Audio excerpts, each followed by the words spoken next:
Hi, I'm Tony Van Veen, CEO of Discmakers. So here's an interesting new development. I just read this morning that Spotify is starting to sell concert tickets. I figured you'd want to know. If you're an existing Spotify subscriber, you've probably noticed that you would already occasionally get an email from them with concert recommendations. I know that for me, those recommendations are always pretty spot on for artists that I'd be interested in seeing. And on the search page of the Spotify app, there is and has been a live events button that when you click on it, you will see a long list of concert recommendations. Again, highly targeted. Now, it makes sense that Spotify can target me with exactly the artists I would like to see, right? I mean, they know exactly who I listen to and how much I listen to each artist. To me, this is a case where big data, or Big Brother, if you'd like, actually is able to offer me some tangible benefit because Spotify's concert recommendations are much more on target than what I can find at Songkick or Bands in Town or, God forbid, the Ticketmaster app. Up to now, Spotify's concert listings were linking to Songkick for the ticket purchase.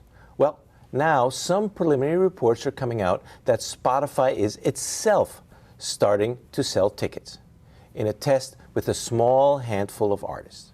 Spotify is apparently working directly with artists, venues, and promoters on this, and they are transparent about the fees that are being charged for these tickets. That's all good. So, do we like this, or do we hate this? Let's look at this from their business perspective, from a fan's perspective, and from an artist's perspective.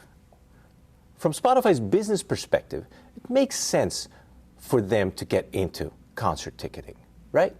For starters, over the next decade, they are trying to grow into a business that does a whopping $100 billion in annual revenue. I mean, wow. And maybe more wow is that they are still not profitable today. Spotify had already announced a partnership last year or the year before to sell merch and some physical product. And earlier this year, they announced a test to sell NFTs and now concert tickets.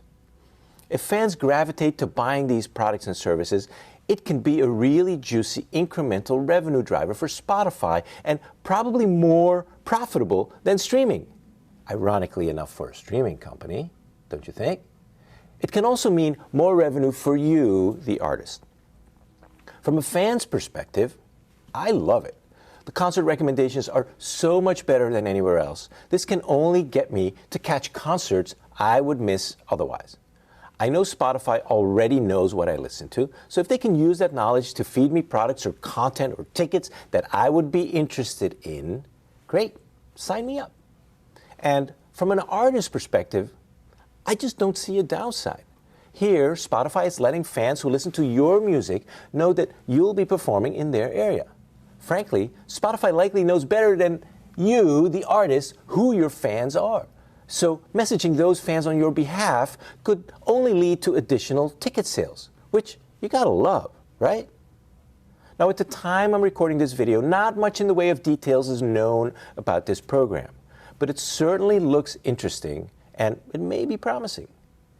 If you want to follow this story or other music business stories, there are a few music newsletters that I suggest that you subscribe to.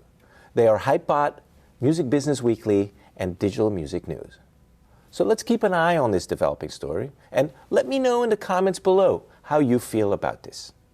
I'll see you next time.